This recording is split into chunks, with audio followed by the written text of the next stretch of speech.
There's a sentence I've said to myself more than once in my life, sometimes quietly, sometimes half jokingly, and sometimes with real grief behind it. I missed my chance. I've said it about relationships, about opportunities, about versions of life I thought I should have lived by now, and for a long time I believed it too. But over the last few years, especially as my life was changed in ways I never would have predicted, that sentence stopped fitting. What began to feel more true was something else entirely. I didn't miss my chance. I was just becoming ready. That shift didn't come from optimism. It came from lived experience.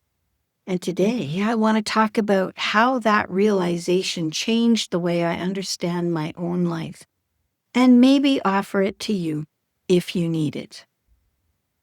I think we live inside a culture that's obsessed with timing. By this age, you should have known. By that age, you should have decided. By now, things should look a different way. And when something meaningful arrives later than expected, love, clarity, confidence, peace, we're taught to treat it like a consolation prize, as if what comes later must be smaller, quieter, less legitimate. I absorbed that belief without even realizing it. We're taught to treat it like a consolation prize, as if what comes later must be smaller, or quieter, or less legitimate. So when things in my own life unfolded slowly, or went sideways, or in a way that didn't match the expected timeline, I assumed I'd failed the schedule. But what I've come to understand is this: readiness doesn't follow a calendar. It follows experience. And experience takes time, sometimes far more time than we'd like. So let's talk about timing and how it isn't the same as readiness. Here's something I learned the hard way. Readiness is not enthusiasm. It's not excitement. It's not wanting something badly enough. Rather, readiness is capacity, the capacity to hold nuance, the capacity to stay present when things aren't clear, the capacity to respond instead of to react, and the capacity to tolerate discomfort without getting rid of myself, and to trust my own voice, even when no one else is validating it yet. Looking back, there were moments in my life when I wanted things really deeply, really bad. I didn't yet have the steadiness to hold on to what I was asking for. I didn't know how to stay with all the uncertainty. I didn't know how to listen to myself without rushing to fix things or to justify things.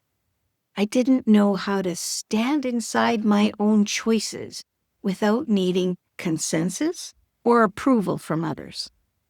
So when I tell myself now that it wasn't late, that I was just learning, it feels honest. Most of us aren't late.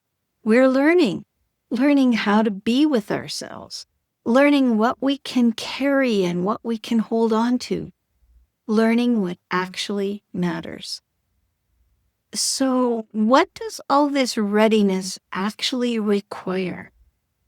I've come to realize something about the part that we don't romanticize. Readiness is built through things we usually wish away, like disappointment, mistakes, staying longer than planned, leaving later than expected, trying things that didn't work, outgrowing identities we once needed. I didn't enjoy those seasons while I was in them. At the time, they felt like delays, like detours, or like evidence I was doing something wrong.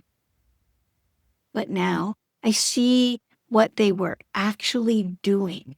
They were building the muscles that I rely on today. The muscle to pause, the muscle to choose without panic, the muscle to say no without over-explaining, the muscle to wait, not because I'm afraid, but because I'm listening. My experiences aren't keeping me away from my life. They're preparing me for it, not for perfection, but preparing me for steadiness. So, what about this idea of the right time? There's a myth that we don't talk about enough, I think, and that's the myth of the right time. The idea that there's one correct moment, and if we miss it, that's all, it's all over. For me, strangely, that belief can feel comforting. I think it's because holding on to that belief removes agency. If the window is already closed, then I'm off the hook. I don't have to ask myself what I want now. I don't have to risk choosing differently. I've felt that relief. I'll bet you have too. But here's the harder and the more freeing truth that I've come to trust. If I'm becoming ready, then the window doesn't open on a schedule. It opens when I do. When I can hold on to the complexity and work through it. When I can stay present, stay in the moment. When I can receive what's arriving without shrinking or scrambling or betraying myself. Sometimes that idea unsettles me a little, but that's okay.